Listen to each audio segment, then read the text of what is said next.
Un apunte antes de entrar con respecto al chat, si no os importa, vamos a intentar ser un poquito asépticos y no poner teléfonos ni buscar contactos ni nada, ¿eh? Vamos a intentar ser asépticos y yo intentaré responder, si no vamos muy mal de tiempo, alguna pregunta del chat.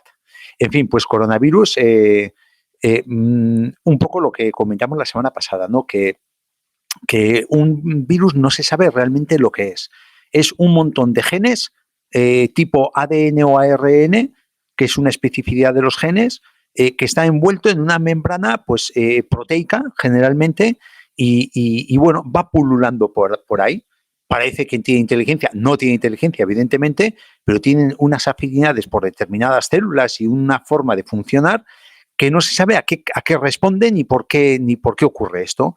Y realmente tampoco se sabe qué sentido tiene este material genético metido en una nucleocápside proteica y a veces cubiertos por una membrana lipídica o no cubiertos por una membrana lipídica. Se sabe que antes de aparecer la primera estirpe celular de la cual derivamos todos, hasta los mamíferos más evolucionados, teóricamente que es el ser humano, pues ya había estirpes víricas, virales, que estaban pululando por la Tierra, ¿no? Por lo que había de Tierra en aquel momento. Total, que es un parásito, realmente eso sí que se sabe, porque parasita células, parasita también bacterias, e incluso hay virus que parasitan otros virus a su vez, ¿no? Es un tema curioso, ¿no? Es un agente infeccioso, eso sí que está claro, y microscópico, y acelular, porque no es ni una célula realmente el virus, ¿eh?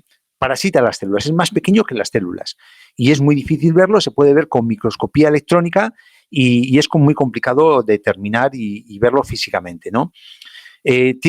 Algunos virus tienen unas espículas glucoproteicas que son las que se encargan de unirse a las células que va a infectar o a las bacterias que va a infectar. Esto, por decir así, es la llave. Y precisamente al virus que tenemos en cuestión hoy en día en ciernes, que es el coronavirus, lo que le da su nombre, es un nombre vulgar del virus, son estas espículas que le dan aspecto de corona. Cuando nosotros lo vemos a microscopía electrónica, como ahora vamos a ver una foto, le da aspecto de corona. Por eso es lo de coronavirus, por estas espículas glucoproteicas. El virus, cuando el contacto con el ser humano, pues puede contactar por superficies externas, que son tanto la piel como las mucosas, y depende de la afinidad que tenga para infectar, qué tipo de células puede infectar y qué tipo de células no puede infectar, pues igual se nos queda a nosotros en mucosa, lo que ocurre con el coronavirus, que llega a la mucosa, es la célula por la que tiene especial predilección de infección, entonces se engancha e infecta. Ahora vamos a ver cómo.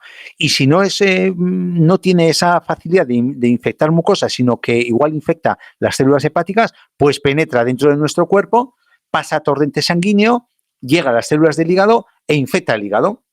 O si tiene una afinidad de infección de las células del sistema nervioso central, pues son capaces de llegar al sistema nervioso central, atravesar la barrera hematoencefálica, que es muy complicado de atravesar precisamente porque nos defiende esa estructura que es nuestro ordenador central de cualquier agresión externa, pues penetra y nos infecta células del sistema nervioso provocando una meningitis vírica, ¿no?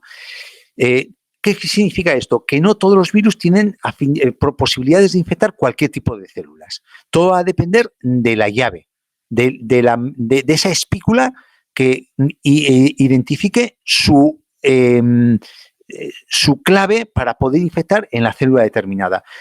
Hay virus que solo infectan animales y a veces ocurre que hay un salto de especie, que lo que ha ocurrido con el coronavirus, ¿no? Que se supone que de un murciélago o de una serpiente, es lo que se está especulando, ha infectado a un pangolín y este pangolín se lo ha comido un señor en la zona del foco de la zona cero de la infección y se ha infectado este señor. ¿Por qué? Porque ha habido una mutación precisamente en estas espículas. Ha habido una mutación y lo que antes no le permitía engancharse a las células del ser humano, ahora le permite engancharse a las células del ser humano. Y ahí ya se ha montado el circo. Ha hecho un salto de especie y ya pasa de infectar animales, pasa a infectar el ser humano. También es cierto que hay otros virus que solo infectan al ser humano, como el virus de la varicela o del herpes zóster, que el único reservorio es el ser humano. Entonces, cuando llega a la célula, hay un acoplamiento con la célula ¿Veis? Esto es una microscopía electrónica, esto es una imagen de microscopio electrónico, ¿no? Hay un acoplamiento a la célula del virus y ocurre lo siguiente: cuando la llave penetra en la cerradura, como vemos en este dibujo, pues la membrana de la célula, esa célula, identifica como algo no agresivo para sí y lo engloba, se llama técnicamente una endocitosis, hace una vacuola y en vez de digerirlo, pues permite que penetre, porque considera, el virus le ha engañado a la célula, considera que es algo suyo, que es algo que tiene que estar dentro.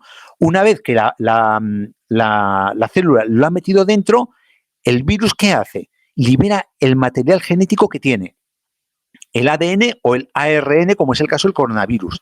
Y ese material genético, pues también es identificado por el material genético del núcleo de la célula como suyo. Entonces lo integra y ya sabéis que el material genético da órdenes a la célula, pues para hacer proteínas o para hacer lo que sea. Pues este material genético que la célula ha interiorizado como suyo del virus, empieza a dar órdenes ¿de qué? De hacer proteínas de virus y de hacer una replicación del material genético de virus. Entonces se forman cientos de miles de partes de virus dentro de la célula, y cuando hay un montón de partes de virus dentro de la célula, viene un acoplamiento, se acoplan y empiezan a salir cientos de virus ya conformados y ya de la célula, del interior de la célula, salen al exterior. Vamos a ver, esta es la imagen. Tenía aquí, sí, exactamente. Entonces, una vez que se han formado un montón de proteínas virales, de ARN viral, se forman y salen al exterior. Tienen dos formas de salir los virus de la célula. Una, respetando la célula, que es por gemación, salen como pequeñas burbujitas de la célula y cada vez que sale, coge parte de esa membrana de la célula, la hace suya también. Interviene esa parte de la membrana de la célula proteica como parte proteica del virus, protegiendo ese material genético. Y otras veces sale el virus, cuando se llena la célula de virus, hay como una explosión a lo bestia, entonces salen cientos de miles de virus a infectar otro tipo de células. En este caso, el coronavirus infecta células del aparato respiratorio. Entonces, una vez que una célula ha reventado o van saliendo de esa célula los virus, pues van contagiando las células de la mucosa contigua a esa célula infectada, ¿no? Entonces, cuando el virus sale, o cuando entra, perdón, pues ya veis aquí a mano izquierda una forma muy cuca de entrar, por llamarlo de alguna manera, al virus, que cuando la célula lo integra por endocitosis, entonces no hay en la parte exterior de la célula ninguna señal que haga pensar a nuestro sistema inmunitario que esa célula está infectada. ¿Por qué? Porque penetra todo el virus, no queda ninguna proteína en el exterior de la célula que pueda identificarse por nuestro sistema defensivo como una agresión y movilice todo el mecanismo inmunitario. En cambio, hay otro tipo de infecciones de nuestras células, otro tipo de virus. Por ejemplo, a mano derecha es un fago que se une a la célula, no penetra totalmente, sino que suelta como una puesta de huevos su material genético, pero se queda la estructura proteica en el exterior de la célula, con lo cual este tipo de infecciones es muy fácilmente identificable por las células del sistema inmunitario. Entonces se comen el fago, el virus, y también destruyen a la célula porque hay una señal de que esa célula está infectada por parte del virus. Las espículas es lo que os he comentado, la parte externa de la corona que permite que se una la llave a la cerradura en la célula, y entonces están sometidas a tienen mucha facilidad de mutación. ¿Qué es lo que ha pasado? Insisto, ha mutado la genética de estas espículas y entonces ahora se adaptan, además como anillo al dedo, se adaptan a las células del árbol respiratorio, desgraciadamente. Y pongo esto que es muy técnico, pero es porque a alguna persona le puede dar a dudas, y ya me habéis preguntado más de uno. Se unen a los receptores de la célula que se llaman receptores tipo 2 de la enzima conversora de la angiotensina, que está distribuidos en corazón, riñón, aparato circulatorio y pulmones. ¿Por qué os pongo esto? Porque si os fijáis, hay un tratamiento que son los inhibidores de la enzima conversora de la angiotensina, que son antihipertensivos, que actúan en el mismo receptor de la célula, pero a nivel de corazón y aparato cardiocirculatorio. Y se ha especulado mucho de que si tenemos que dejar el tratamiento de los inhibidores de la enzima conversora de angiotensina para controlar la tensión. No no lo dejéis. Aunque es el mismo mecanismo de entrada, no hay nada por parte de las sociedades científicas de coronarios y de cardiocirculatorio que nos digan que tengamos que dejar. No hay nada. Va a ser más riesgo si dejamos el inhibidor de la enzima conversora de la angiotensina por las crisis de hipertensión que vamos a tener que el no beneficio que podemos pensar que vamos a tener, ¿no? Entonces, en este virus, concretamente, este virus, el coronavirus, por cada virus que infecta la célula por este mecanismo, llegan a salir al exterior 100.000 virus infectivos. Fijaros que se dice pronto, por un virus que entra en la célula salen 100.000 virus. Es apabullante. Y entonces, claro, hay una respuesta del sistema inmunitario. Y lo que diferencia, el factor diferencial de que una persona se ponga, uno de los factores diferenciales, se ponga muy malita o no se ponga tan malita, es cuando ese virus que empieza entrando por las vías respiratorias altas, además, parece que tiene una afinidad, un trofismo, que se llama técnicamente, tiene una afinidad por la mucosa de las células respiratorias, del olfato y del gusto. Porque uno de los síntomas que se está viendo, que se está empezando a valorar como patognomónicos de la infección del coronavirus, es decir, que nos puede hacer sospechar que tenemos una infección de coronavirus, es una pérdida brusca, repentina, del olfato y del gusto. Entonces empiezan por mucosa nasal, bajan a mucosa faríngea y pueden llegar a los alvéolos, a la mucosa bronquial.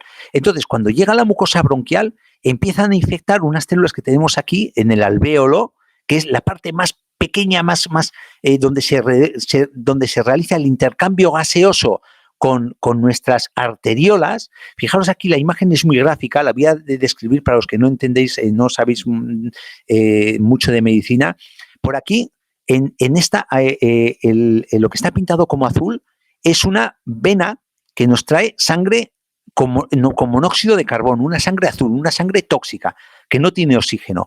Y entonces, en este recorrido se produce el intercambio con el alvéolo, que está teóricamente lleno de oxígeno, y conforme va pasando este capilar a través del alvéolo, se va regenerando la sangre. Va saliendo monóxido de carbono al alvéolo, que lo sacamos fuera con la respiración, y va entrando del alvéolo a la sangre oxígeno, oxígeno, oxígeno, entonces se enriquece de oxígeno, ¿no? Ese es el sistema de intercambio de monóxido de carbono y de oxígeno, ¿no? Pues resulta que cuando infectan las células del alvéolo, donde se produce ese intercambio, rayos, tenemos una proximidad al sistema circulatorio, con lo cual cuando están infectadas estas células, salen masivamente macrófagos del sistema circulatorio y hay una pelea a muerte, sin cuartel, con las células que están infectadas y con los virus que tenemos aquí. Pero es una pelea tan intensa, que se produce una cascada masiva de citoquinas proinflamatorias. O sea, que hay una gran inflamación que llega incluso a tapar el alvéolo. O sea, que esto se llena de líquido, se llena de productos reactivos de esta inflamación y no entra aire suficiente como para oxigenar estas vénulas que tenían que estar dejando monóxido de carbono y enriqueciéndose con oxígeno. Entonces tenemos lo que se llama técnicamente un síndrome de distrés respiratorio, que esto es lo que nos hace que se nos mueran la gente, que se nos mueran mayormente los abuelitos, porque no tienen tanta capacidad para soportar este distrés respiratorio. Claro, por eso tiene importancia los ventiladores mecánicos que estamos buscando debajo de las piedras en este país. ¿Por qué? Porque el ventilador mecánico lo que hace es meternos aire a presión en los bronquios y aire a presión en estos alvéolos. Nos dilata los alvéolos, con lo cual aumenta un poquito la superficie para que ese aire que está metiendo el respirador nos llegue un poquito a la sangre y nos va a dar gramos de vida, nos va a dar vida a las personas, ese respirador, ¿no? Insisto, que mete aire a presión, mete oxígeno a presión para intentar distender este alvéolo y que eso nos llegue a la sangre, ¿no? Pero realmente lo que nos provoca la muerte de nuestros mayores es este distrés respiratorio por la ocupación del sistema inmunitario, o sea, esa pelea sin cuartel que hay de los macrófagos y de las proteínas proinflamatorias contra este maldito virus, ¿no? Nosotros tenemos dos mecanismos de defensas, ¿no? Entonces tenemos, y esto es importante para que entendáis un poco el concepto de vacuna que ya pues está avanzando mucho la investigación y ya hay algunas vacunas que se están probando en seres humanos, pero claro, todo tiene su tiempo. Y ahora que os preguntaréis, ¿y por qué rayos si se está probando alguna vacuna en seres humanos? ¿Por qué no la aplicamos directamente a las personas? No, porque tampoco es cuestión de que me cachi la mar. Las vacunas es un tema muy delicado, porque si no la probamos y la probamos 20 veces y vemos que no tiene efectos secundarios, igual, por querer evitar un gran mal como es el que queremos evitar, rayos, tenemos un mal mayor, que igual no se ve en las primeras semanas, en los primeros días, en las primeras semanas, pero igual al tercer mes empieza a haber alguna cosa que antes, en el poco espacio de tiempo de prueba, si nos precipitamos, pues igual no aparecía.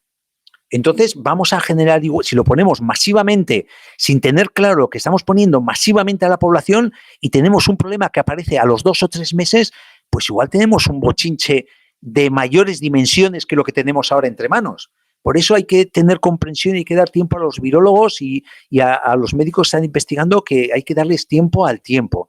Lo que sí vamos a tener por delante en muy poco y muy breve espacio de tiempo, ya se están aplicando empíricamente, son tratamientos. Ya se están aplicando tratamientos sin tener una evidencia científica, que se está luchando mucho por tener esta evidencia científica, pero es cuestión de tiempo, pero ya tenemos tratamientos que están actuando sobre el coronavirus. Gracias a Dios ya podemos hacer empíricamente, sin tener una evidencia científica, pero creo que la ocasión lo requiere, ¿no? Ya habréis oído hablar de la cloroquina, de los antirretrovirales, incluso se está hablando de tratamientos que inhiben el proceso inflamatorio que os he descrito que se produce en el alvéolo. Esta lluvia de interleuquinas, de citoquinas, de elementos mediadores de la inflamación en el proceso de defensa, si los intentamos suprimir, pues entonces evitaremos toda esta inflamación y la ocupación de espacio en el alvéolo. Pues ya hay tratamientos que se están aplicando con éxito a este nivel. Entonces, con esto os quiero transmitir un mensaje de esperanza de que ya estamos dando pasos y vamos a estar evitando que se nos mueran más mayores de los que se nos están muriendo, ¿no? Lo que os comentaba, el sistema de defensas, que ahí al hilo de esto me ha salido el tema de las vacunas, ¿no? Tenemos un sistema inmune innato, ¿no? Es la primera barrera defensiva, que es un sistema inespecífico, que nos defiende de todo, de nada en concreto y de todo a la vez. Que ahí tenemos las barreras físicas de la piel, de la mucosa, barreras químicas, por ejemplo, los entornos ácidos que tienen las mucosas, los enzimas que pueden tener las mucosas, el entorno ácido de la piel. Ya sabéis que cuando hablamos no abusar del jabón cuando lavamos la piel, porque se quita ese manto ácido y nos pueden penetrar bacterias. Pues es esto, es un mecanismo de defensa inespecífico, ese sistema inmune innato, ¿no? Entonces, que tiene esa superficie ácida que es bueno para nosotros. La acidez es mala dentro del cuerpo, pero fuera destruye invasores y nos pone barreras, ¿no? Luego tenemos los glóbulos blancos, por ejemplo, o pongo aquí como ejemplo los natural killers, los linfocitos natural killer, que son los que más afamados son porque son los que se encargan de eliminar las células del cáncer. Son policías que van patrullando el cuerpo y cuando ven alguna célula anómala o alguna célula que tenga algún atisbo de ser infectada, directamente, ¡boom!, se la zampan, se la comen. Es un mecanismo innato porque se comen las del coronavirus, se comen las del rinovirus y se comen las del cáncer, se comen todas. No hacen especificidad frente a ninguna. Y luego están los fagocitos. Los fagocitos que también actúan igual. Os voy a poner una imagen que es muy gráfica. Esto es un fagocito, mirad, es un glóbulo blanco que cuando ve una bacteria o cuando ve una célula que está infectada, que la engloba, se la come y la destruye. Aquí suelta unos enzimas, se llaman técnicamente lisocimas en esta vacuola, la va destruyendo. ¿Y sabéis lo que pasa? Pues que el glóbulo blanco igual tiene capacidad, me invento el número, no lo sé, igual tiene capacidad para matar 100 bacterias o 100 células que están infectadas. Y llega un momento que se llena tanto de porquería, de desechos de haber destruido tantas bacterias o tantas células infectadas por coronavirus que se muere. Entonces, ¿sabéis lo que es la pus? La pus es cuando se acumula un montón de glóbulos blancos que han caído en la defensa de nuestro cuerpo. Entonces, la pus en sí no es mala. La pus en sí lo que nos está indicando es que hay una defensa a muerte de estos glóbulos blancos y que están haciendo su trabajo y están muriendo estos glóbulos blancos porque han matado un montón de bacterias, ¿no? Eso es un poco, os lo digo como curiosidad, ¿no? Entonces, estos fagocitos, a la vez que atacan y se comen las células infectadas, en este caso por coronavirus, también producen unas proteínas que es una señalización que avisan. ¿A qué están avisando? Están avisando al otro sistema inmune, al sistema inmune adaptativo, al sistema inmune específico, en este caso para el coronavirus.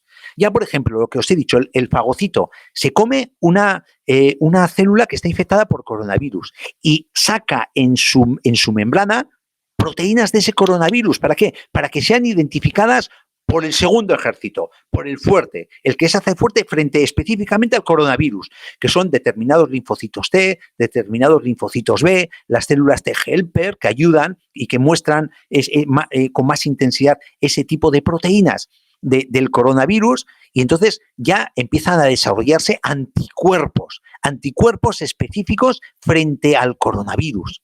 Por ejemplo, los hacen los linfocitos B. ¿Qué son los anticuerpos? Son unas proteínas que vosotros igual habéis oído, la IgM, la IgG, son unas proteínas que son específicas para algo en concreto, en este caso para el coronavirus. Entonces estas proteínas se pegan a la membrana del coronavirus y lo destruyen, rompen esa estructura que protege su ADN. Queda ese ARN al descubierto, esa carga genética, y se mueren, se quedan no infectivos, ¿no?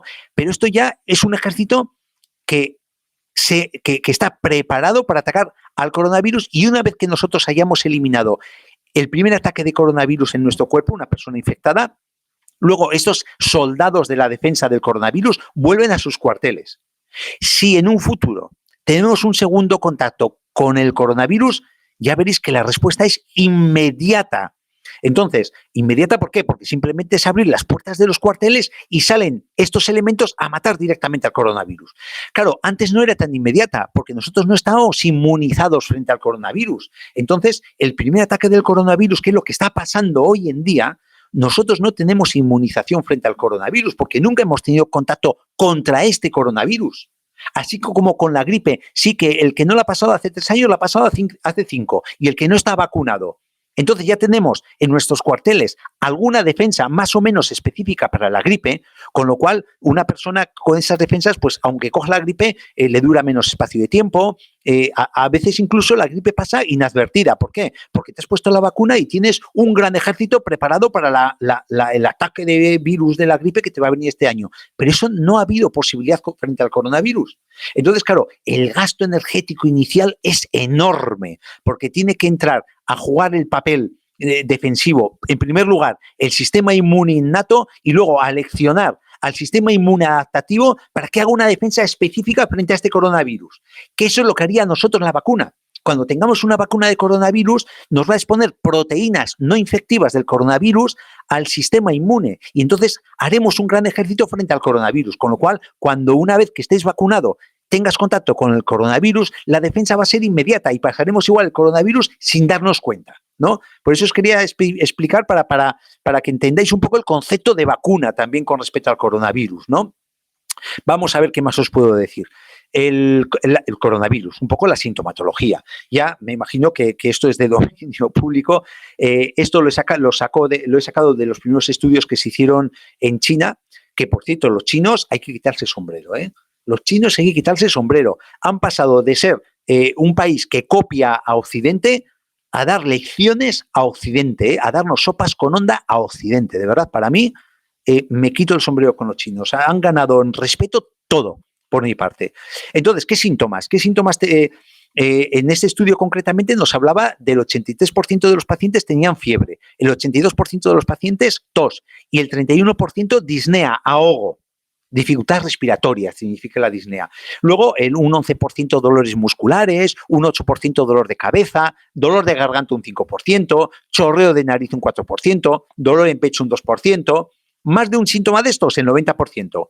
Y luego, en este estudio concretamente, la fiebre, tos y ahogo lo tenían el 15%, pero nosotros, en nuestro medio, en Occidente, llega al 85%. El 85% de las personas con coronavirus tiene fiebre, tos y disnea, en mayor o menor intensidad. De hecho, ahora, como ya sabéis, no ha habido pruebas diagnósticas hasta hace bien poco, pues era un poco el criterio que seguíamos los médicos para decir, este señor posiblemente tiene coronavirus o este señor no tiene coronavirus, ¿no?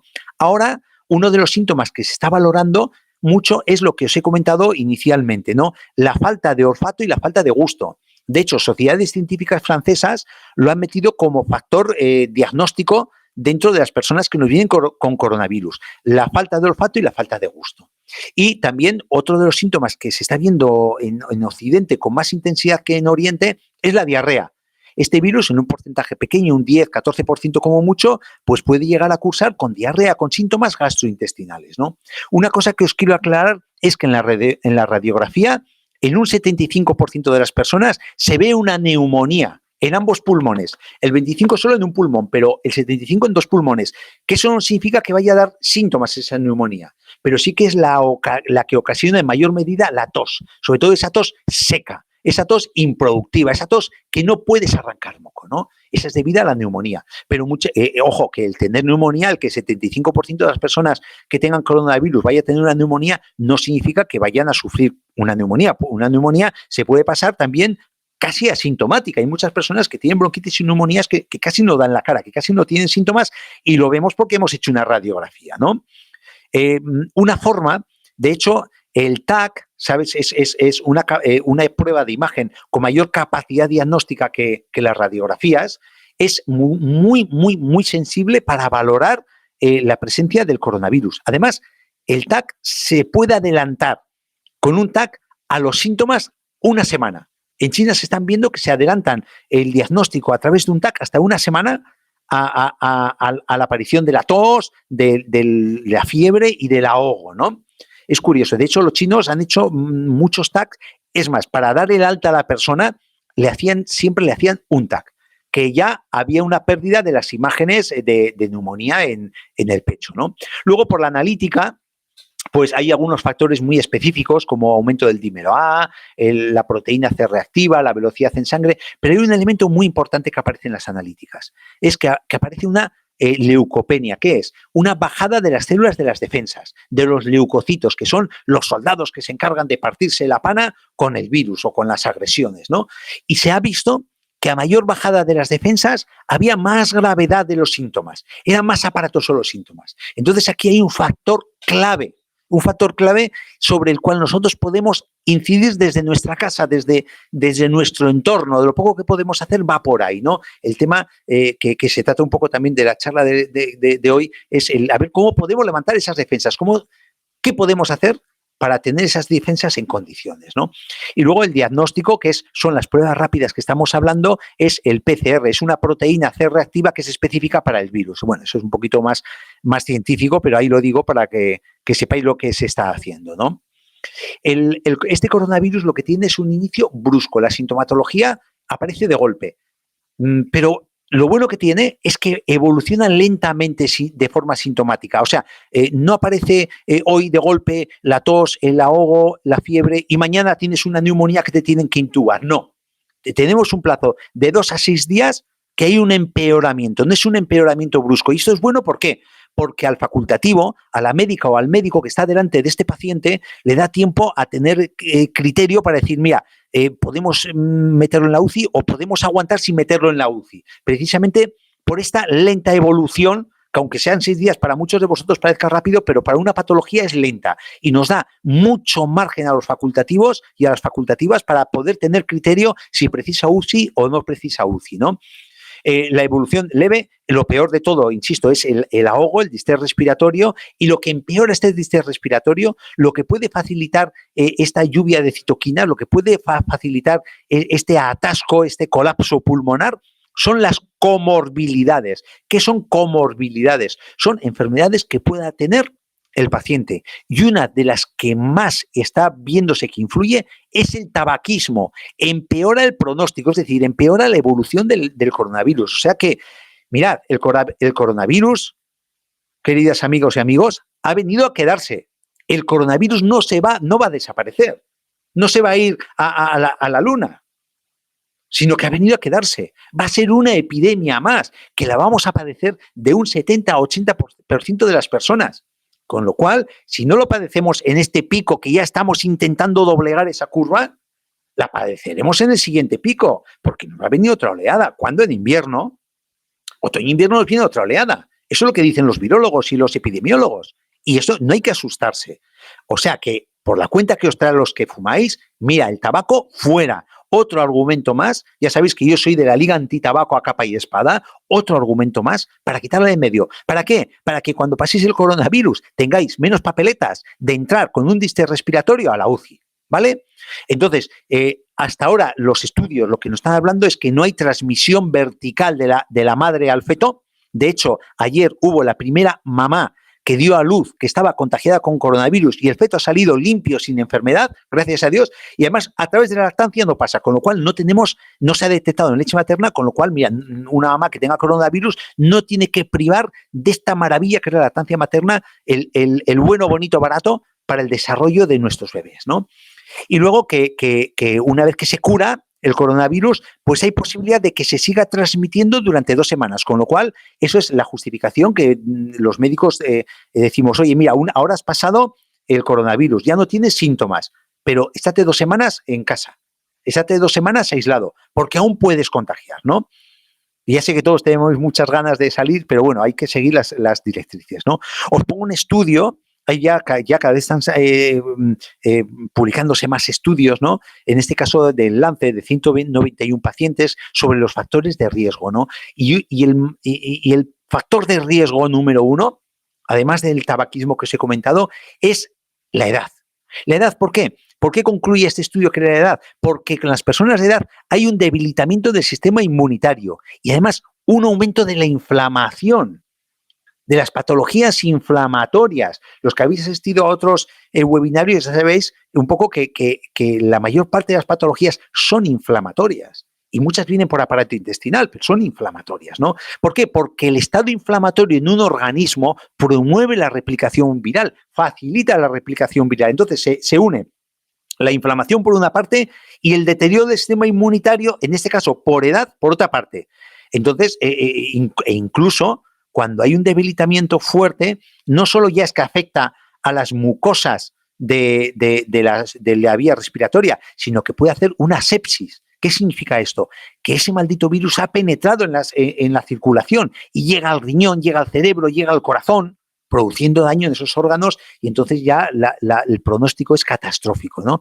También en este estudio del Lancet habla del recuento de linfocitos, lo que os he comentado, cuanto menor células de defensas tengamos, mayor gravedad tiene, del nivel de las interleuquinas, lo que os he comentado cuando os he puesto el dibujo del alvéolo, cuando mayor inflamación, mayor cantidad de interleuquinas, peor pronóstico, ¿no? Y luego de las enfermedades subyacentes. Dentro de las enfermedades subyacentes estamos viendo que la hipertensión es una de las enfermedades que más puede facilitar el peor pronóstico, ¿no? Vamos a hablar un poquito de la infectividad. Es el famoso índice R que nunca lo había oído la población general, solo estaba en el ámbito médico, ¿no? Y sobre todo en el ámbito epidemiológico, ¿no? El índice R era la capacidad de infectar de un virus, ¿no? Os pongo la comparativa del virus de la gripe. La infectividad del virus de la gripe oscila de 1 a 1,5. ¿Qué significa? Que una persona que tenga el virus de la gripe puede contagiar a persona y media. En cambio, el coronavirus oscila de 2 a 3. ¿Qué significa? Que una persona que tenga el virus del coronavirus puede contagiar de 2 a 3 personas. Por eso es mucho más infectivo que la gripe. Pero ojo, que tampoco esto es para asustarse, que no es una infectividad de las que dé miedo, ¿eh? Sí, es más efectivo que el de la gripe, pero bueno, que tampoco es excesivamente infectivo.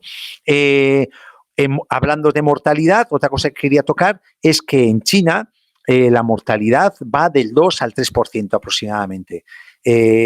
Hay mucha mayor mortalidad. Ahora mismo, se está viendo que hay mayor mortalidad en Occidente, ¿no? En Italia, mayor mortalidad en España. En porcentaje ya hablo, ¿eh? Hablo en porcentaje. En Italia igual está en un 7%. ¿Por qué? Hay varias explicaciones. Una de las explicaciones es que la edad media de contagio en China es de 47 años.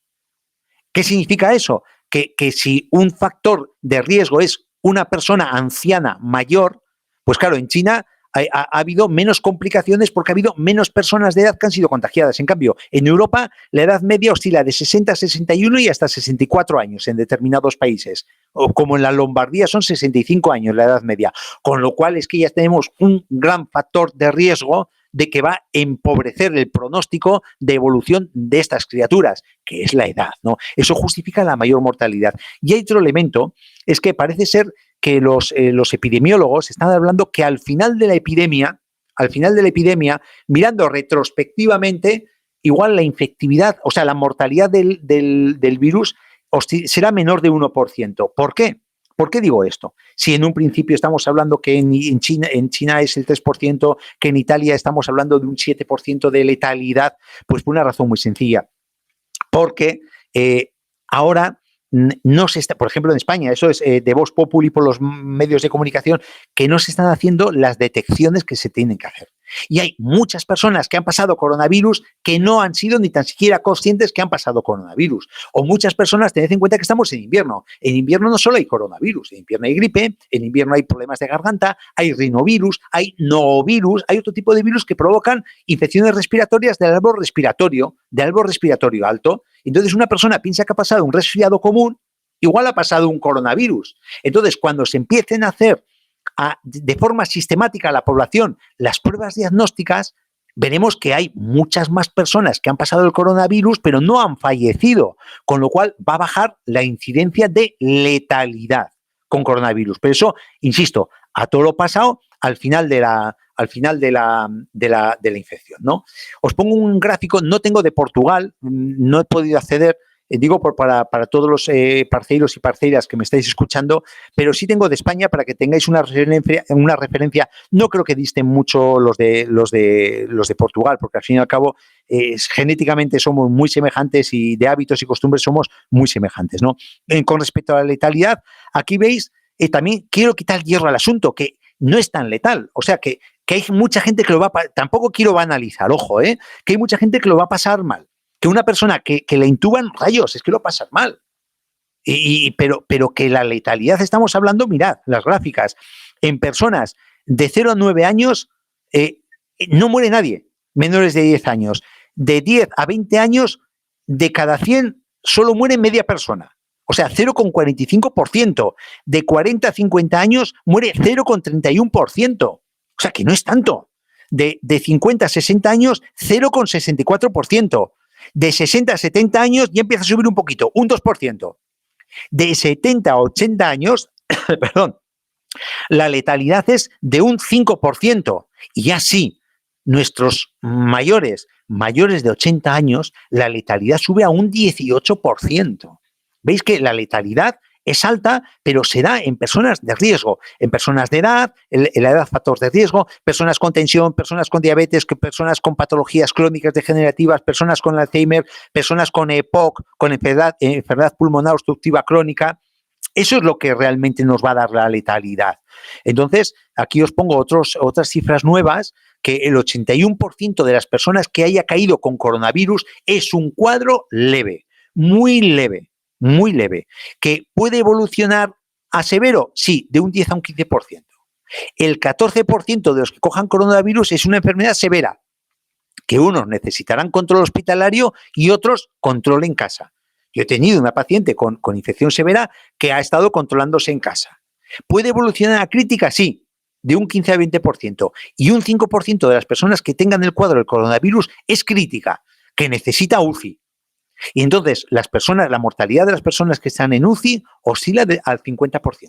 50% se salvan y 50% desgraciadamente van a fallecer, ¿no? Luego se ha hablado mucho de la viabilidad del virus, ¿no? Depende de la viabilidad, es decir, la capacidad de estar infectivo cuando cae a las superficies. Se habla mucho de esto, depende mucho de las superficies, depende de muchas circunstancias, de la temperatura también depende.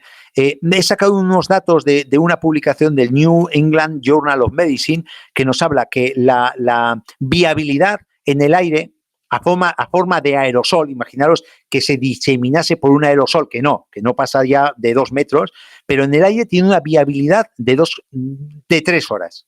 En el cobre, de 3 horas. Sobre el cartón, de 24 horas, de un día. Y ya en el plástico y en el acero, ahí puede tener mayor viabilidad, de 2 a 3 días. Hay casos que dicen que el virus está en el metal o en el plástico 9 días, sí, pero no tiene infectividad. Hablo de viabilidad, capacidad de infectar cuando el virus está en el plástico son 2-3 días. Eso es lo que nos están hablando los últimos estudios científicos, ¿eh? Que igual está en el plástico 9 días, sí, pero igual no tiene infectividad. ¿Me entendéis la diferencia? Una cosa es que sea infectivo y otra que no sea efectivo. Eso también, con eso quiero quitar un poquito de hierro al asunto, me cachi la mar. Más datos sobre esto. La incubación, el periodo de incubación puede oscilar de 5 a 14 días.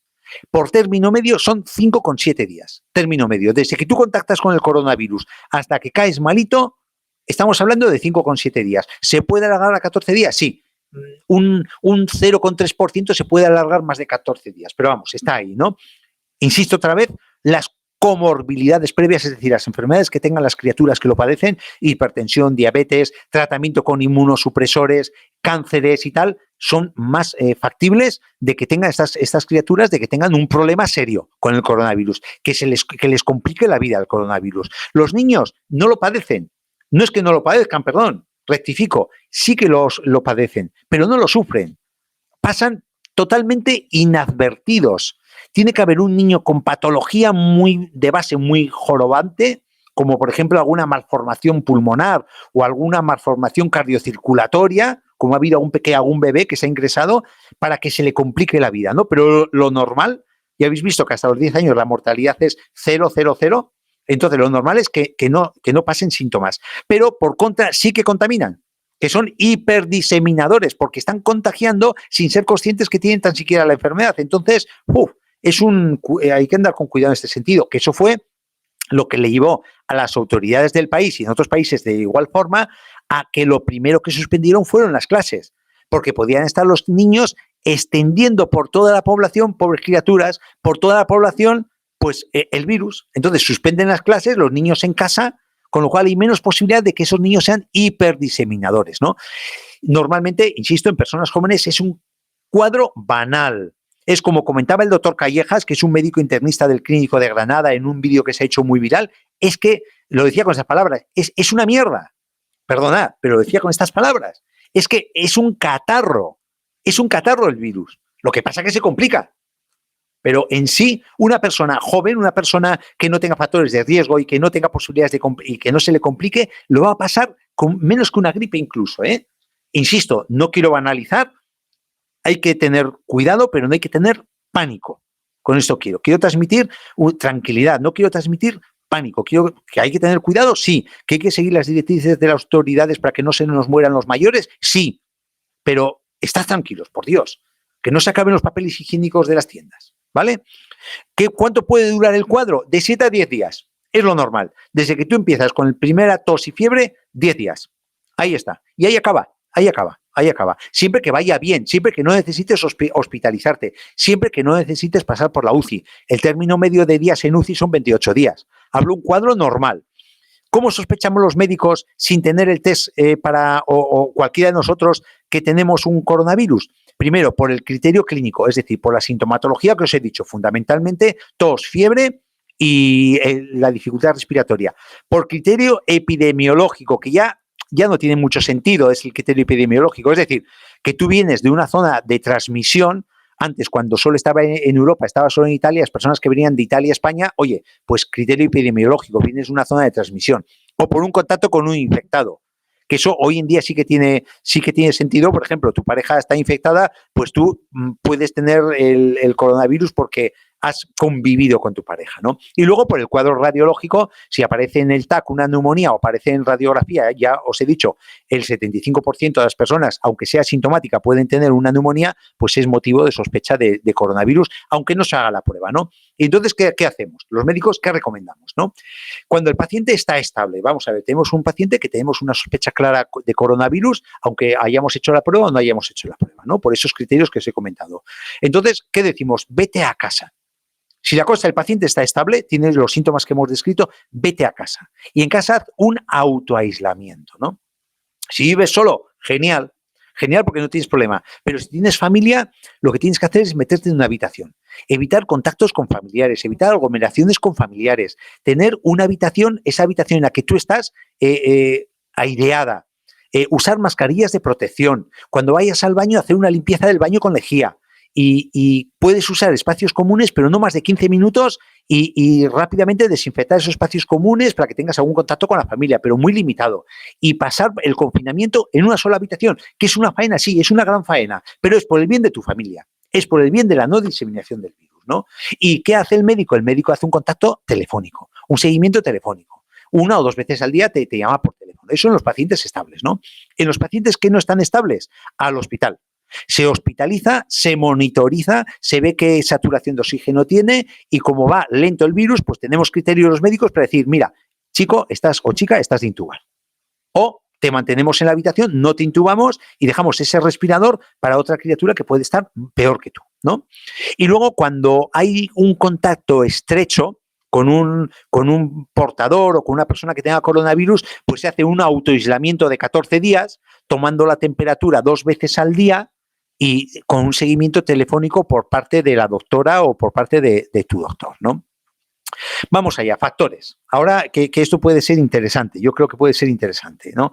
¿Qué factores incrementan el riesgo? Primero, la temporada. Evidentemente, la temporada en otoño y en invierno se incrementa el riesgo de padecer cualquier infección viral, cualquiera. Entre ellas el coronavirus. Nos ha venido en invierno porque es cuando tiene que venir. Tiene que venir en invierno. ¿Por qué? Porque estamos en espacios cerrados, se incrementa la exposición a los virus en los espacios cerrados. Acordados de las guarderías, de los niños que cuando cae uno en invierno caen todos los niños como fichas de dominó porque se contagian unos a otros, porque no pueden abrir las ventanas porque hace frío, porque no pueden salir al patio porque está lloviendo, sobre todo en el norte. Entonces, el frío además debilita la primera línea de defensa inmunológica, disculpad. Debilita la primera línea de defensa inmunológica, que es la nariz. Los virus entran por la nariz. Recordad lo que os he dicho, el coronavirus hace perder el sentido del olfato, entra por la nariz. Entonces, claro, primero que entra por la nariz, hace frío, no está tan vascularizada, no hay tantas células defensivas en la nariz, porque no está vascularizada, porque está herida de frío, la pobre mucosa, ¿no? Entonces, el sistema inmune responde más lentamente a temperaturas frías. Y luego el rinovirus, por ejemplo, se replica mucho más rápidamente a temperaturas bajas. Invade el cuerpo por la nariz, donde la temperatura es más baja. Y luego, aparte que tenemos aire seco, por eso siempre decimos todos los médicos, la necesidad de hidratarse para que no se sequen las mucosas. Es muy importante la hidratación, ¿no? Factor de que incrementa el riesgo, el invierno. Luego, la edad, lo que hemos comentado, factor inmunológico, sobre todo en la tercera edad. El organismo está más debilitado con respecto al coronavirus, por la presencia de muchas patologías crónicas y por la deficiente nutrición a esa edad. Cuando una persona envejece el sistema nervioso, envejece la vista, envejece la piel, pero también envejece el aparato digestivo, con lo cual absorbe peor los nutrientes. Y encima los abuelitos comen menos y comen peor, sobre todo si están solos, desgraciadamente comen peor, comen menos y se absorbe menos, con lo cual muchos abuelitos muchas veces están con cierta deficiencia nutricional, que eso hace que el sistema inmunitario esté mucho más debilitado. Luego, aparte, para otras infecciones, no con la del coronavirus, en los niños hasta los 6 años, pues el sistema inmunológico está inmaduro.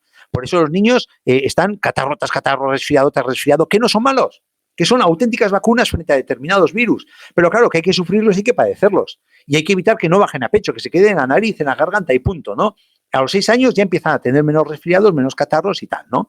Sistema inmunológico debilitado, factor de riesgo. ¿Por qué? Mala alimentación, falta de sueño, estrés. Estoy hablando de estudios clínicos, estudios, de lo que nos dicen los estudios clínicos que influyen en el sistema inmunológico debilitado.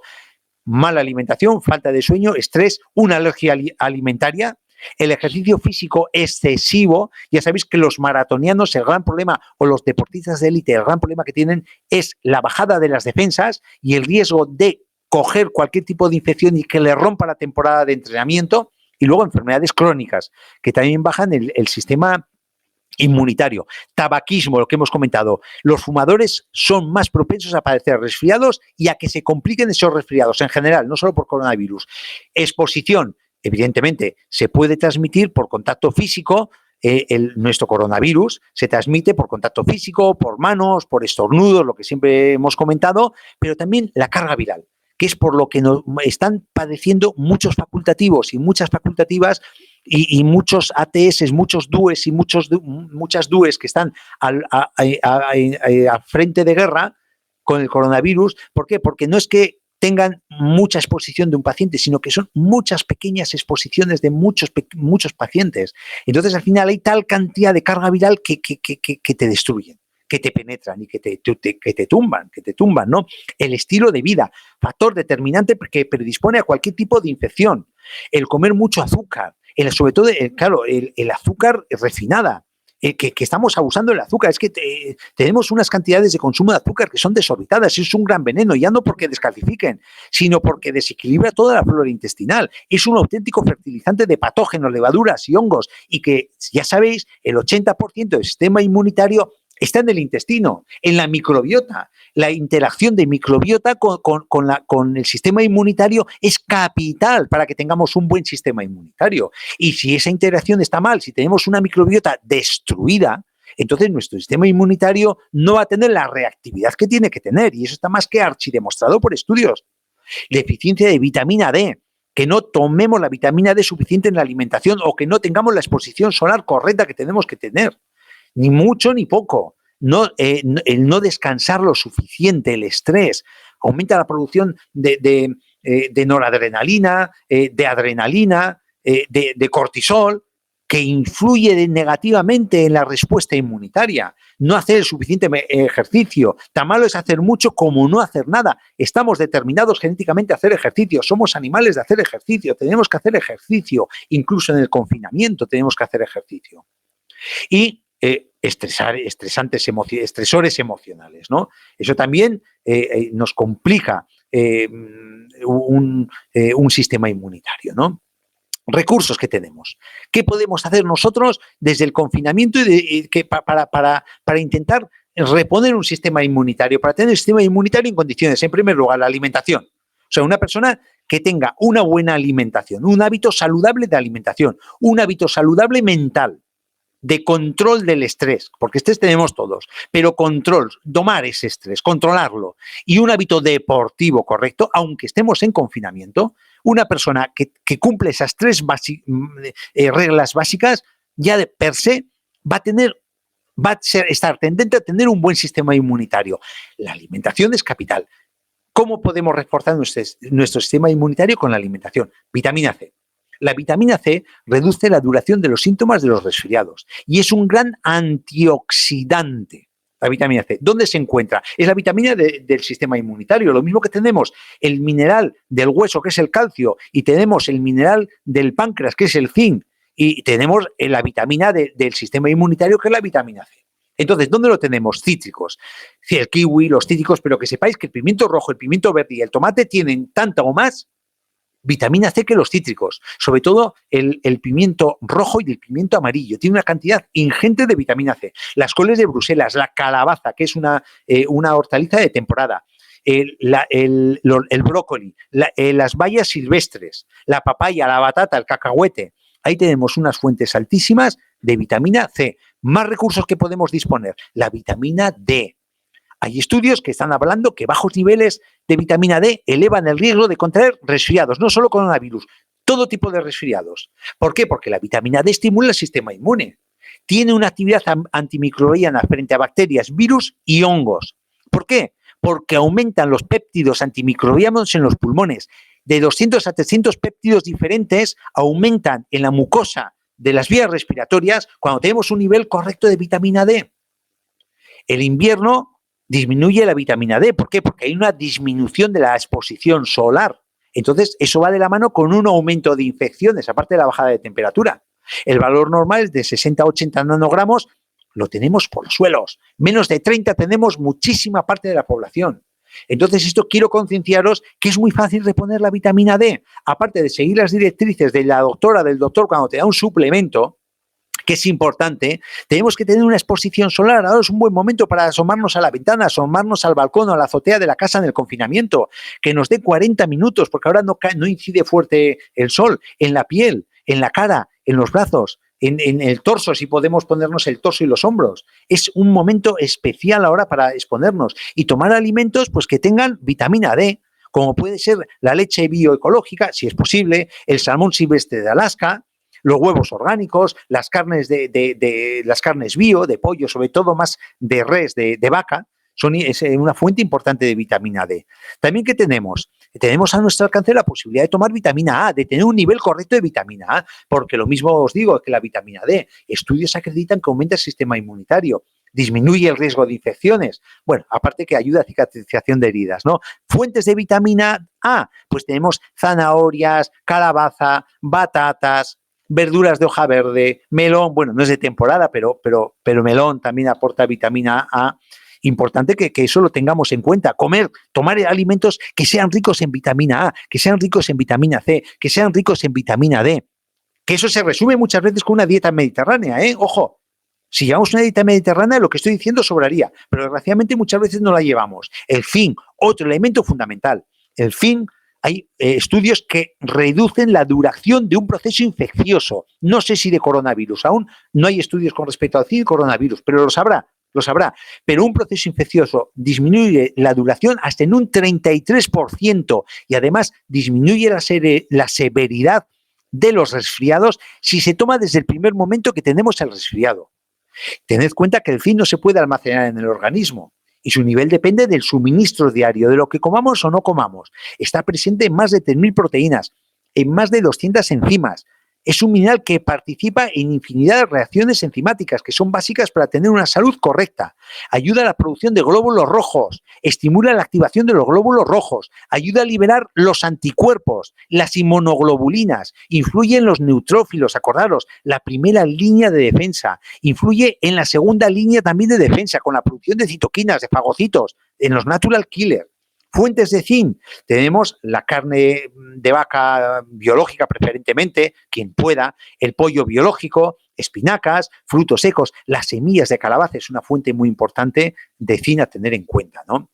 Luego, ¿qué más elementos? La vitamina B. La vitamina B per se, no hay dentro de la B1 a la B12, no hay ninguna vitamina que sea más o menos estimuladoras del sistema inmune, pero lo que tenemos en cuenta de la vitamina B, lo que sí que hay que tener en cuenta es que la vitamina B, claro, ojo, cuando tenemos una vitamina B natural, cuando tenemos una vitamina B natural, que no sea sintética, cuando los laboratorios, o en este caso el laboratorio LR que patrocina la charla, cuando coge de la hortaliza o de la fruta esa vitamina B, no solo coge la vitamina B, sino que coge pues oligoelementos, oligominerales, está cogiendo también fitocomplejos, está cogiendo enzimas que están en esa matriz natural y que eso potencia el efecto de la vitamina B y tiene un efecto también sobre el sistema inmunitario. Entonces, en ese sentido, la vitamina B con matriz natural fortalece el sistema inmune, aparte que repara tejidos, actúa sobre el metabolismo celular,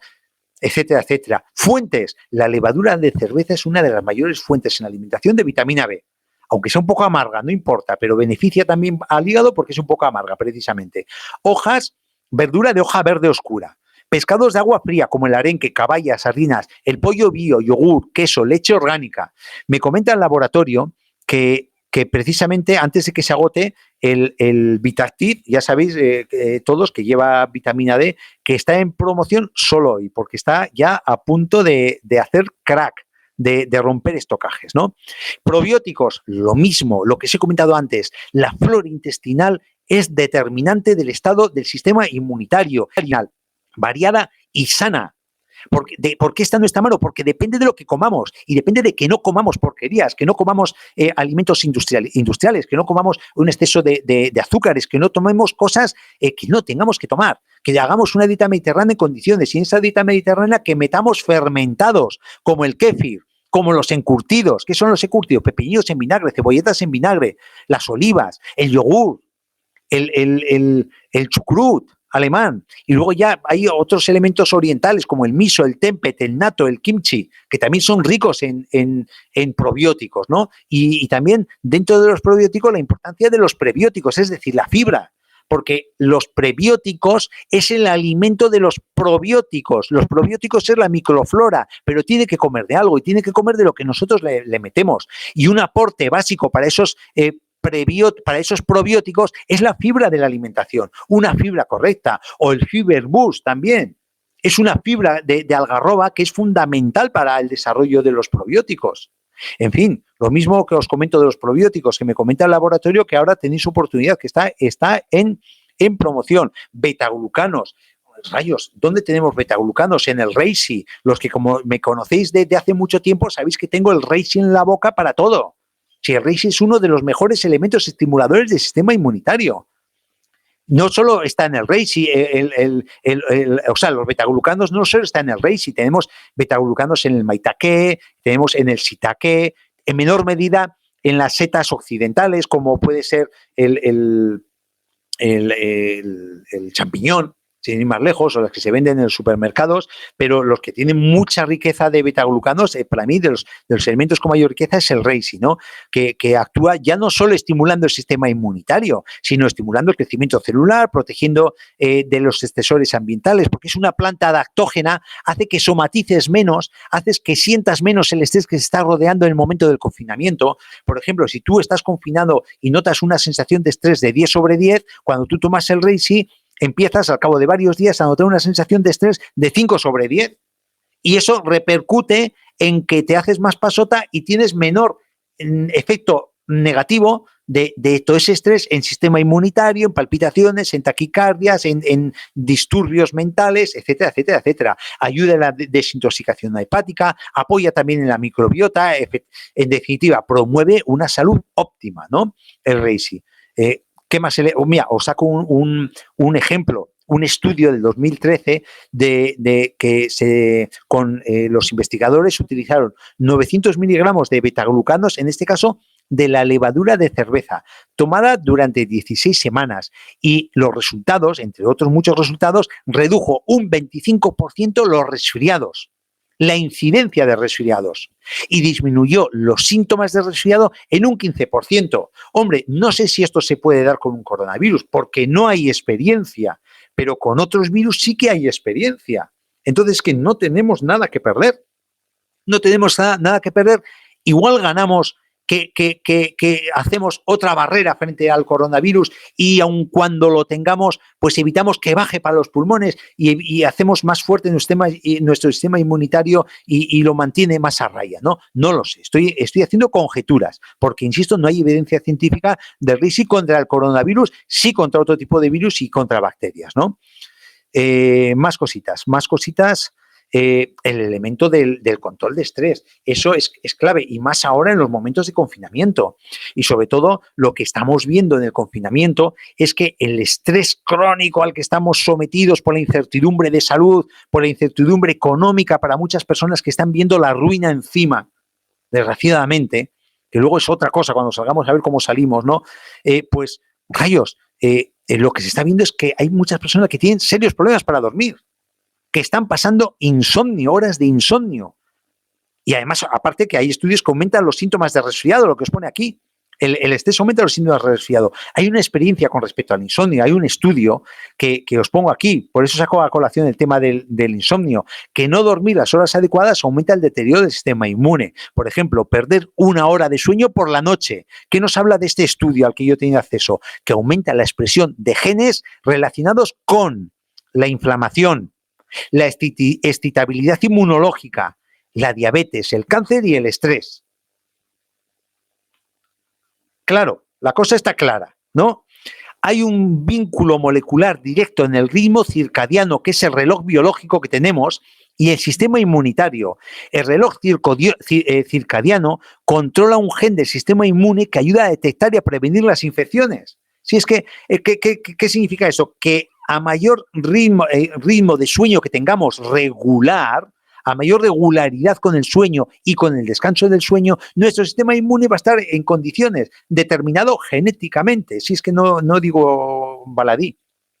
Más cositas. La estrategia que resume todo lo que estamos hablando, ¿no? Para atacar al coronavirus. Una estrategia clara de intentar evitar los azúcares directos, los azúcares refinados, edulcorantes artificiales y alimentos procesados ante el riesgo de infección, de que nos podamos tener más riesgo de infección, ante el riesgo que tenemos ahora de infección inminente. Además, esto nos valdrá para todo, para toda la salud, para todos los aparatos y sistemas de nuestro organismo, no solo para el sistema inmunitario. Pero lo que a mí me interesa ahora potenciar es el sistema inmunitario. Leche bio, en la medida que sea posible, que es leche bio, alimentada con vacas que sean de pasto, vacas biológicas. El que pueda, el que no pueda, pues oye, leche, alimentos fermentados, lo que os he comentado, los encurtidos, el kéfir de agua, el kéfir de leche, me da igual, el chucrut, el nato, huevos bios, si es posible, de gallinas criadas en libertad. Ya sabéis que el montón de numeritos que tiene el huevo, el mejor es el que empieza por 0, el segundo mejor es el que empieza con 1, ¿no? Si tenéis accesibilidad a esos, adelante.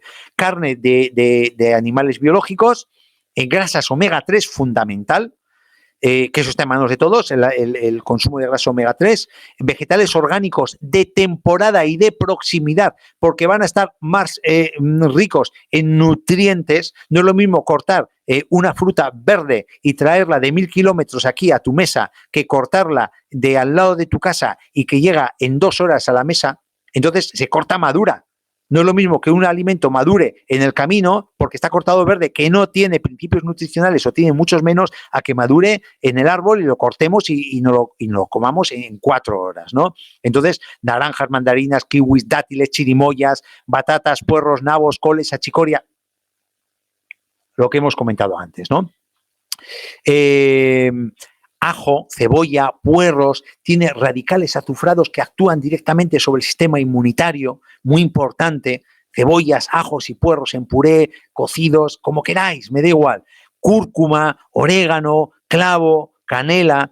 Tienen aceites esenciales que son antiinflamatorios y tienen aceites esenciales que son bactericidas, bacteriostáticos, viricidas. La importancia de estos elementos dentro de la alimentación. Champiñones, setas por los betaglucanos, mucha hidratación, si es posible con agua alcalina, mejor, un pH al que pueda, ojo, que eso no es accesible a todo el mundo. Un pH yo recomiendo con lo que estamos viviendo de 9 aproximadamente, 9, 10, un pH de 9, 10 es el ideal como hidratación. Caldo de pollo rico en cisteína, porque aporta mucha cisteína y la cisteína es un elemento importante, es un aminoácido importante para el sistema inmunitario. Y olvidaros del café y tomar té verde, porque té verde tiene muchos polifenoles como el epigalocatequina que actúan estimulando el sistema inmunitario, es un gran antioxidante y nos va a ayudar a sobrellevar lo que nos va a venir encima con más dignidad. Depende de la susceptibilidad de cada uno, porque también tiene teína, evidentemente. Entonces hay personas que no toleran la teína, pues ya está. Pero en la medida que podáis, oye, pues intentar sustituir el café por el té, que no quiere decir que el café sea malo, sino que el café también es positivo para la salud, como es colerético y colagogo, entre otras cosas, ¿no? Además, ayuda para prevenir el Alzheimer. El café con moderación, evidentemente, ¿no? En definitiva, alejar el estrés, prevenir la obesidad, ejercicio aeróbico que provoque sudoración, adaptado a las posibilidades de cada persona, evitar la medicación innecesaria, evitar el consumo. A esto tenéis que seguir las directrices del médico. Si el médico os dice un paracetamol al día, no toméis 3, un paracetamol al día. Siempre las directrices de vuestra doctora o vuestro doctor, ¿no? Evitar el consumo de alcohol y descansar y dormir, que tenemos armas. En el laboratorio hemos dicho 1000 veces el Night Master, que es un auténtico cañón para conciliar el sueño, pero no conciliar el sueño, para tener un sueño reparador y estar al día siguiente en condiciones, sin necesidad de echar mano de las benzodiazepinas, que es como un elefante que te pasa por encima, que te tumba, que duermes efectivamente, pero al día siguiente estás, y perdona la expresión, apoyarrao, las primeras horas de la mañana, ¿no? Las recomendaciones que se están haciendo, que algunas han quedado obsoletas, pero no las he querido cambiar, desde el Ministerio de Sanidad hay que seguirlas a pies juntillas, quedarte en casa, lavarte las manos, no estrechar las manos o dar besos ni abrazos, evitar aglomeraciones que ya no hay, mantener un estilo de vida saludable, esto es lo mejor, esta es la mejor recomendación, mantener un estilo de vida saludable, que es la frase que resume lo que llevo hablado con respecto a lo que tenemos en nuestra mano para poder realizar, para prevenir, para defendernos del coronavirus, ¿no? El uso de mascarillas, el toser en el codo, usar pañuelos desechables, evitar tocarse la cara. Daros cuenta que, un dato curioso, lo saco por curiosidad, nos tocamos 23 veces por hora la cara, todas las personas, inconscientemente, 23 veces por hora, que no es poco, y de ellas el 44% de esos toques van directamente a las mucosas, ojos, nariz o boca, o oreja, Bueno, no, oreja no hay mucosa, está el tímpano. No viajar, gracias a Dios ya no se puede viajar, ya está bien, salvo los que estrictamente sea necesario. Y sobre todo, por pura lógica, una persona que tenga síntomas, avisar al médico, avisar a los servicios sanitarios, avisar a la doctora y evitar contagiar a las personas que tienes a tu alrededor. Que si tú crees que están sanas, igual tienen una patología de fondo, igual les das un disgusto, ¿no? Importante, un poco son los protocolos que estamos haciendo, que nos recomienda el Ministerio de Sanidad, que ya lo hemos hablado, pero que es importante repetirlo hasta la saciedad. Quedarte en casa, llamar al teléfono habilitado de tu comunidad. Aquí tenéis los teléfonos de cada comunidad a los que tenéis que llamar. En Andalucía, de donde yo resido, es el Salud Responde. Y ya dependiendo los síntomas que digáis cuando llamáis al 112, pues os darán las directrices de ir al hospital, os mandarán un equipo médico, os dirán que os mantengáis en casa, ¿no? Eso es importante, no me detengo en ello porque se dice en todos los medios de comunicación. Lavarse las manos, insisto, es fundamental. El lavado de manos, ¿cuánto tiene que durar? Lo que dure en repetir el soliloquio de Segismundo de Calderón de la Barca. Repetís el soliloquio dos veces seguidas y mientras os restregáis por todas las partes de la mano, incluso debajo del anillo, que ahí se pueden acumular gérmenes si no somos conscientes. Importante. Y luego, pues a nivel de prevención, bueno, la vestimenta lo voy a pasar porque ya... quería dar una pequeña directriz con respecto a la fiebre, ¿no? Que la fiebre no es un enemigo, sino que la fiebre es un amigo nuestro. La fiebre es un elemento que nos ayuda a desnaturalizar con calor la membrana de los virus. Es muy importante la fiebre. No voy a entrar en detalle en todo el proceso bioquímico de la fiebre porque vamos muy, muy apretados de tiempo, pero que sepáis que la fiebre no hay que suprimirla, si bien modularla. Es importante modular la fiebre. ¿A qué me refiero? Mirad, los médicos entendemos por fiebre de 36 a 37 grados y medio es normal. Eso es normal, eso no es fiebre, 37 grados y medio. Ahora bien, de 37 y medio a 39 y medio sí que hay fiebre. Ya fijaros que estamos hablando de 39 y medio fiebre, y fiebre alta es de 39 y medio a 41. O sea que la fiebre nos da mucho margen para modularla esa fiebre, ¿no? Y 41 más, pues ya es un problema serio de salud. Hablamos ya de hipertermia, ¿no? Entonces, la fiebre sí que es importante. Que hasta 38 grados, 38 y medio, yo aconsejo estar tranquilos con esa fiebre. Además, con el coronavirus es un factor predictivo. La fiebre, dependiendo de la fiebre que tengamos, es de peor o mejor pronóstico. A tener mucha fiebre es peor pronóstico.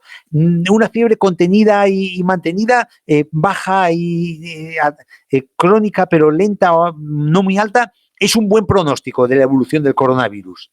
Entonces, modularla, bueno, si una persona ha tenido convulsiones febriles de infancia, sí, a esa persona hay que bajarle la fiebre, evidentemente, ¿no?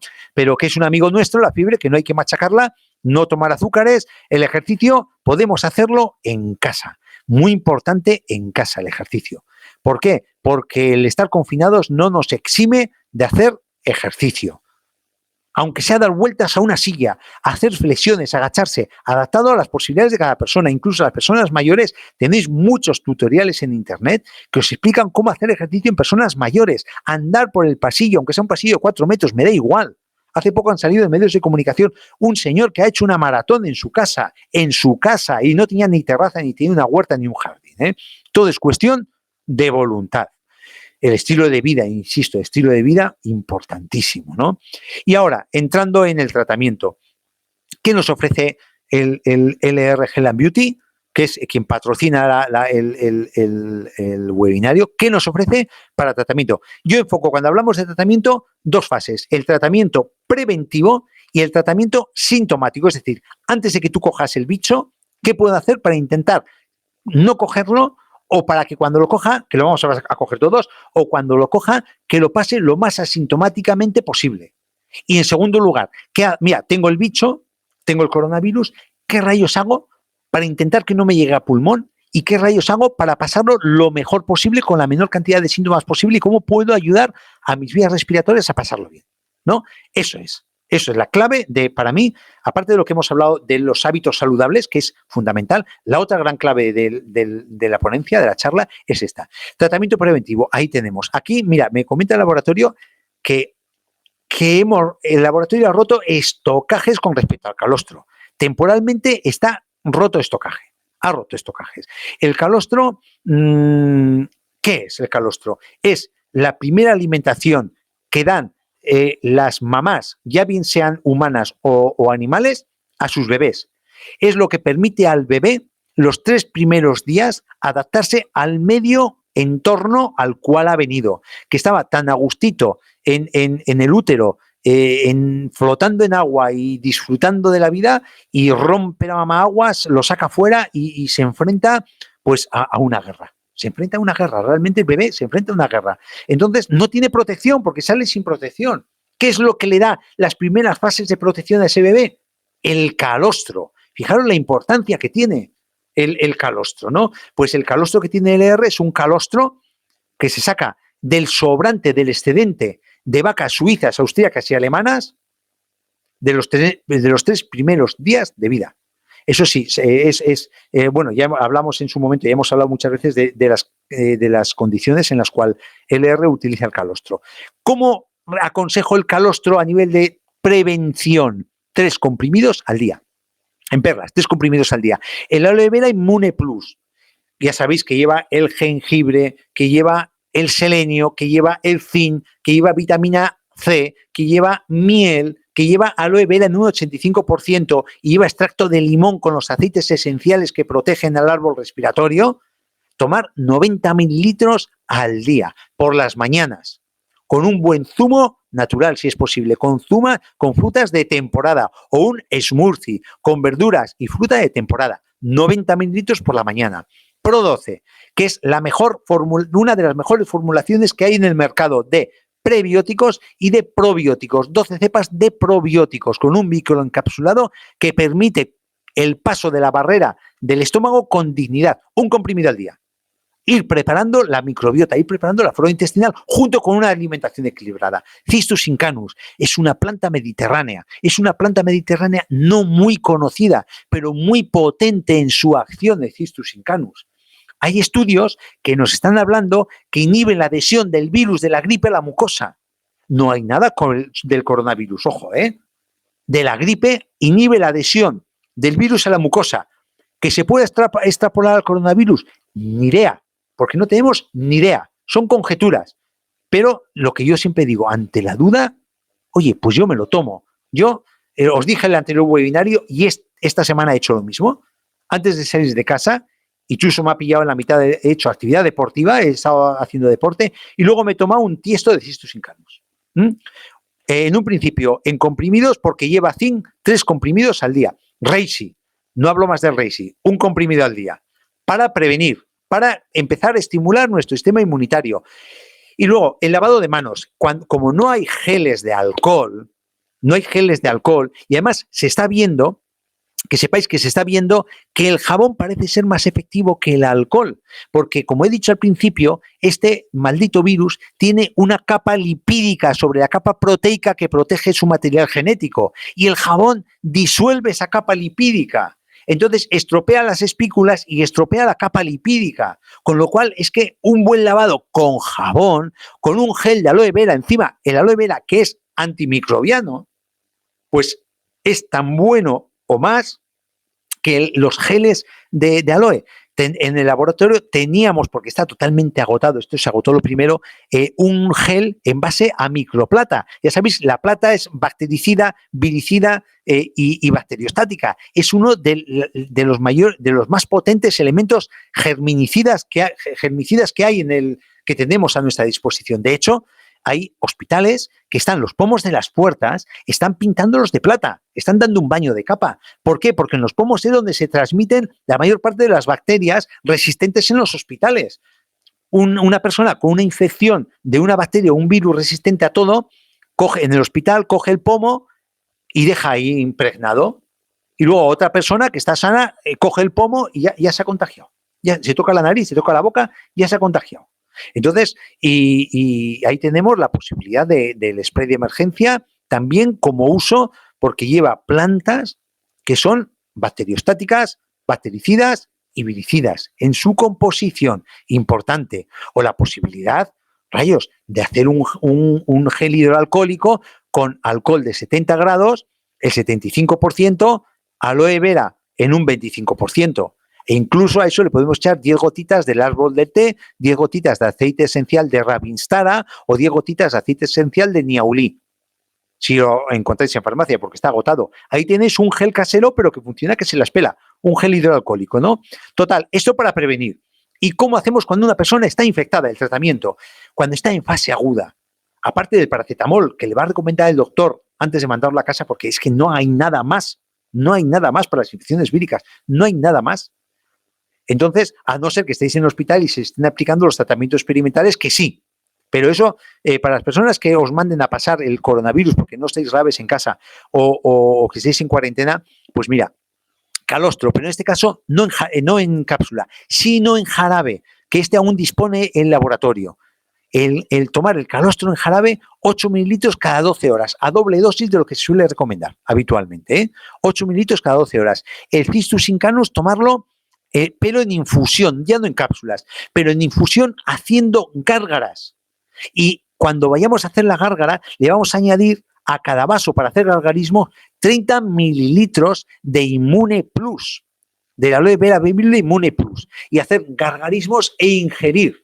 Un vaso de agua te tiene que dar para 3, 4, 5 o 6 gargarismos e ingerir 3 veces al día. Muy importante, ¿eh? Muy importante para limpiar esa garganta, para que penetre en la garganta el Cistus incanus, que se quede ahí y si hay alguna posibilidad de inhibir la adhesión a la mucosa, pues ahí está. Y si no, por lo menos vamos a actuar estimulando el sistema inmunitario en vías respiratorias y como elemento antiinflamatorio, que también tiene función antiinflamatoria, el Cistus incanus en la mucosa de la garganta, ¿no?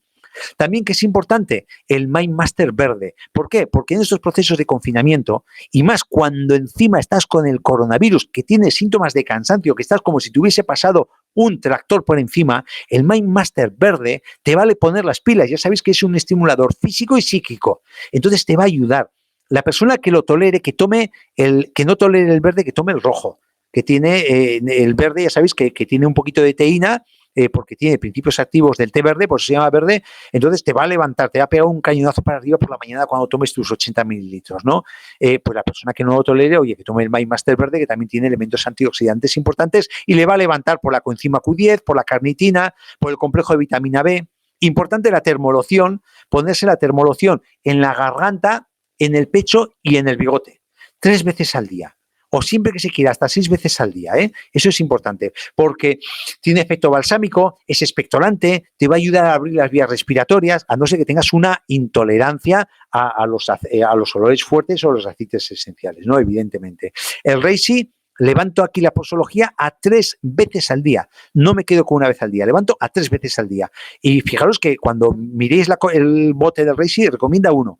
Hay que entrar a tumba abierta con 3 veces al día al Reishi, ¿eh? E incluso algunas personas tienen hábito de tomar, cuando están con una afección vírica, tomar una infusión caliente, le echa un poquito de coñac o de miel y se meten a la cama a sudar la mona, porque dicen que sale la infección por la piel con el sudor.